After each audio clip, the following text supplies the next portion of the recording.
है दोस्तों, आज हम एक्सप्लेन करने जा रहे हैं एक क्वाइट प्लेस 2 मूवी का। तो दोस्तों, मैंने इसका पार्ट 1 भी अपलोड किया है, ऊपर आई कार्ड पे जाके देख सकते हैं। तो मूवी शुरू होती है एकदम स्टार्टिंग से, मतलब जहाँ से ये सब कुछ स्टार्ट हुआ था, जहाँ से ये एलियंस आए थे और कैसे ये लोग सरवाइव करते हैं। तो स्टार्टिंग में हमें सबसे पहले दिखाया जाता है ली को, जो एक स्टोर से कुछ सामान ले रहा था और स्टोर का मालिक टीवी पे कुछ देख रहा होता है। उसके बाद एक प्लेग्राउंड दिखाया जाता है जहां अपना मार्कस बेसबॉल खेल रहा होता है। यहां इनकी पूरी फैमिली होती है। ब्यू को भी दिखाया जाता है। यहां ली का एक दोस्त भी होता है जिसका नाम एमेट होता है। इसके बाद मार्कस एक शॉट देने ही वाला होता है कि ऊपर से एक स्पेसशिप जैसा कुछ नीचे आता है। सब लोग प्लेग्राउंड से निकल जाते हैं। ली और रीगन अलग जाते हैं और एवलिन, मार्कस और ब्यू अलग। इसके बाद वही क्रिएचर हमला करते हैं और सारे शहर में बहुत तबाही होती है। जो भी चीज साउंड कर रही थी उन्हें ये क्रिएचर मार रहे थे। ली और रीगन अपनी जान बचा के भागते हैं और पीछे से वो क्रिएचर भी आ जाता है। तभी एक पुलिस वाला अपनी शॉट गन से क्रिएचर पर हमला करता है, बट क्रिएचर को कुछ नहीं होता और वो पुलिस वाले को मार देता है। इसके बाद मूवी स्विच होती है करंट सिचुएशन में, मतलब जहाँ पे पार्ट 1 की एंडिंग हुई थी। इसके बाद दिखाया जाता है कि ये लोग उस घर से कुछ सामान लेते हैं, जरूरत की चीजें, फिर उस इलाके को छोड़ देते हैं। इसके बाद ये एक जगह को क्रॉस कर रहे होते हैं, लेकिन एवलिन के पैरों पे एक वायर फंस जाती है और कुछ बोतल्स नीचे आ जाते हैं और साउंड प्रोड्यूस करते हैं। ये ट्रैप किसी ने बिछा रखा था। ये लोग बहुत तेजी से भागते हैं एंड कोई इन पे नजर रख रहा होता है। मार्कस बहुत तेज भाग रहा होता है और उसका पैर एक ट्रैप में फंस जाता है और वो बहुत जोर से चिल्ला देता है, जिसकी वजह से वहां पर एक क्रिएचर पहुंच जाता है। अब ये लोग वही साउंड ग्लिच और शॉटगन की मदद से उस क्रिएचर को मार देते हैं, बट गन शॉट की नॉइस से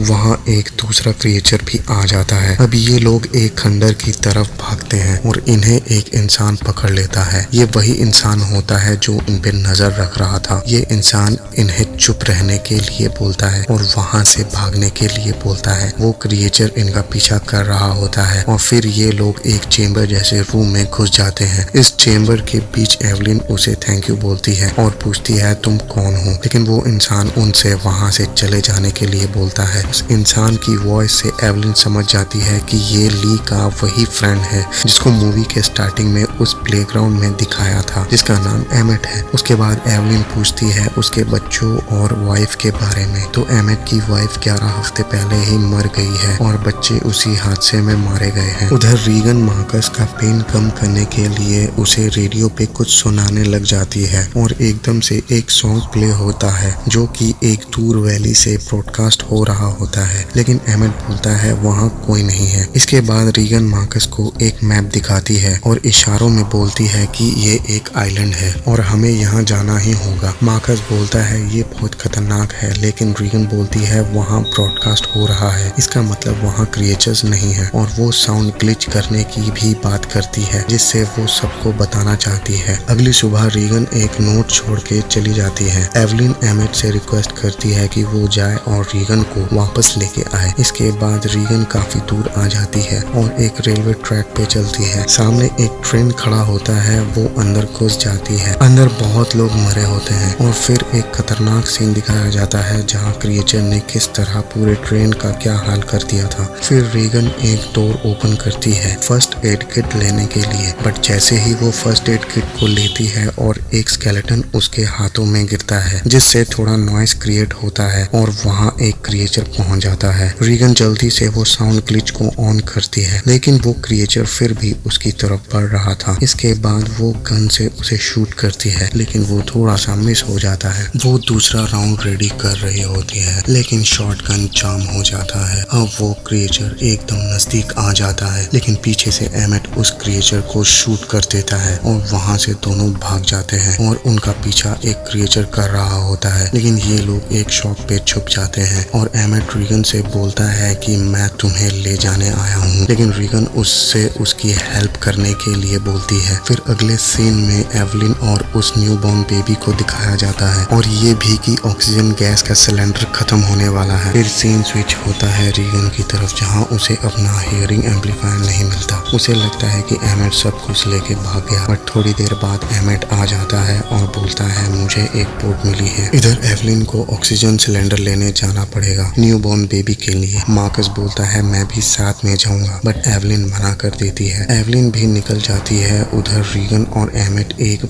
बहुत बड़े से ब्रिज पे पहुंच जाते हैं, जहां से एमेट रीगन को बोट दिखाता है। एवलिन उसी ब्रिज पे पहुंचती है जहां बियो की समाधि बनी होती है और एक रिंग को वहां रखती है और चली जाती है। मार्कस उस खंडर को सर्च करता है। एवलिन फाइनली हॉस्पिटल में पहुंच जाती है और कुछ मेडिसिन और 2 ऑक्सीजन के सिलेंडर को उठा लेती है। एमेट और रीगन भी उस बोट वाली जगह पे पहुंच जाते हैं। इन्हें वहां एक छोटी सी लड़की मिलती है। एमेट उसकी हेल्प करने जाता है, लेकिन वो लड़की उसके गले में कुछ घंटियां बेल्स को बांध देती है, जिससे वो हिल ना सके।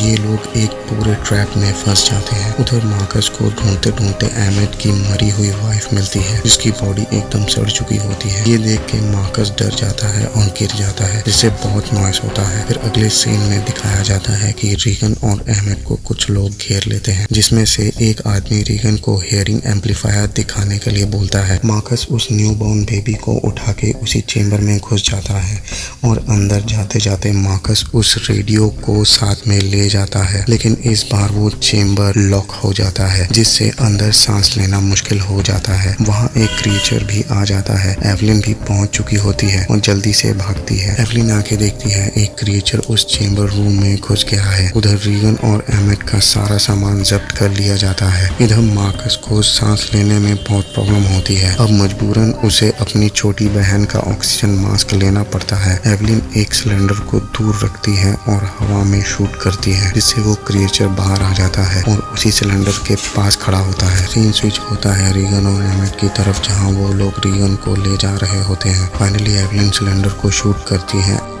एमेट उस बेल को उस आदमी के गले में बांध देता है और पानी में कूद जाता है। रीगन भी पानी में कूद जाती है। इधर वो क्रिएचर अभी भी जिंदा होता है। उस बोट के वहाँ क्रिएचर आ जाता है और सबको मारने लगता है। धमाके के कारण फायर एक्सटिंक्शन चल जाता है, जिससे क्रिएचर एवलिन को नहीं सुन पाता। उधर मार्कस और उसकी छोटी बहन बारी बारी से ऑक्सीजन ले रहे होते हैं, बट लकीली एवलिन पहुंच जाती है और गन को एक बुक के ऊपर रख देती है। एमेट पानी में होता है और रीगन उसे एक बोट में उठा लेती है और एमेट के मुंह के अंदर वो एम्पलीफायर एयरपोर्ट्स होते हैं, जो वो बचा लेता है। फाइनली ये दोनों एक आइलैंड पे पहुंच जाते हैं, जहां बहुत सारे लोग होते हैं जो पार्टी कर रहे होते हैं। एमेट और रीगन भी इन लोगों को ज्वाइन करते हैं और बातें करते हैं। वो लोग यहाँ कैसे पहुंचे। एमेट रीगन से कुछ बातें करता है और बीच के पास आ जाता है और अपने बच्चे की फोटो देखता है। थोड़ी देर में उसको कुछ साउंड आता है। वो जाके देखता है एक बोर्ड पे उस क्रिएचर के हमले के निशान होते हैं और वो भागता है और सब लोगों से बोलता है अंदर जाओ। फिर वो क्रिएचर आके सबको मारने लगता है। रीगन एक रूम में होती है। अब क्रिएचर को डिस्ट्रैक्ट करने के लिए ये लोग एक कार से हॉर्न बजाते हैं और कार को बहुत दूर लेके जाते हैं, ताकि वो क्रिएचर उस कॉलोनी से बहुत दूर आ जाए। ये लोग रेडियो वाले रूम में आ जाते हैं और जहाँ से ब्रॉडकास्टिंग किया जाता है उस रूम में जाते हैं, लेकिन क्रिएचर इस आदमी को भी मार देता है। दूसरी तरफ एवलिन उस चेंबर से बाहर निकल के कुछ सामान उठा रही होती है कि वहाँ भी एक क्रिएचर आ जाता है। रीगन फाइनली ब्रॉडकास्टिंग वाले रूम में घुस जाती है। रीगन डोर ओपन करती है और